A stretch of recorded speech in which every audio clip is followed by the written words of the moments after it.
idan ka ɗauki waɗannan maganganun na Allah cayayi wa fi anfusikum afala tubsiruna fi anfusikum, ba za ku yi duba dangane da jikinku yaya al'adarsa take gudanuwa ba. Ina nufin al'adar Allah a cikin jikin.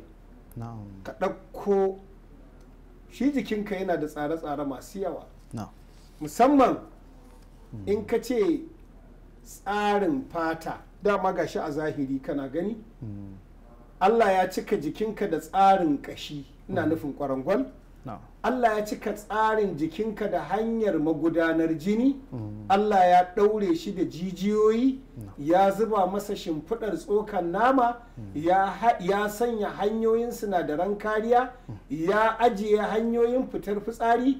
To a ciki kuma sai ya yi maka hanyar da za ta narka maka abinci, wanda narkewar abincin nan da zaman lafiyarsa shine ingancin lafiya, wato ina nufin jihazul hadami.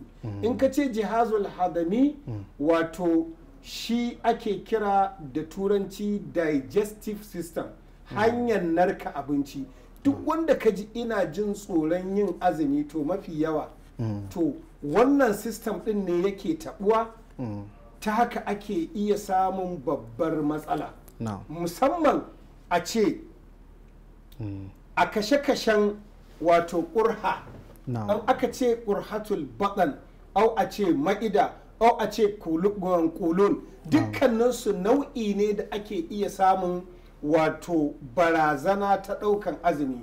Tun daga bakinka har izuwa mafitar ba haya, bututu ne Allah subhanahu wa ta'ala ya sanya shi, wanda abinci ke ratsawa, ke juyawa, ke narkewa da sauran tace ingantattu da wadda ba ingantattu ba. To da an samu akasi, in aka samu karfin narkewar abinci cikin gaggawa bisa wasu dalilai, kamar a ce yawan sinadarin narka abinci, wato digestive fluid, ruwan narka abinci, ko kuma a ce an samu haɗari wato na tsutsotsin ciki, ko kuma macijin ciki, ko kuma an samu karfin wata bacteria, ƙwayoyin cututtuka, bad bacteria, mummunar bacteria da za ta iya makalewa a hanyoyin magudanar abincin nan. To ana iya samun attacking na waɗansu nau'in wato jarraba, misali a ce kamar ƙuraje, ko a ce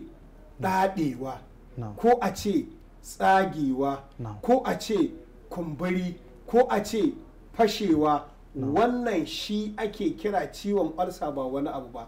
Ko kuma a ce taruwar sinadaran narka abinci, a ce bugun sinadaran abinci akan shimfiɗar hanyar tafiyar abinci, shi ma na iya kawo tsagewa, ɗaɗewa, ƙuraje, kumburi, fashewa, kai ciki har a iya samun ciwon daji, wato kansa da turanci. Wannan hanyar ita take iya bawa mai azumi barazana, musamman a ce wasu su ce ina da ulcer, wani bai da ulcer ma don kai azumin sai ce ni ma ulcer gare ni, saboda an san ma'alum abu ne wanda ike wato sananne. Ulcer za ta iya hana ka yin azumi, saboda me, da zaran nau'inta ya taso maka za ka samu canja jiki, wasu ma har a kai ga halaka, wa iyaz billahi. Allah ka kiyaye. Haske mai leƙa gidan kowa, Afirka TV. TV3 tafarkin rayuwa.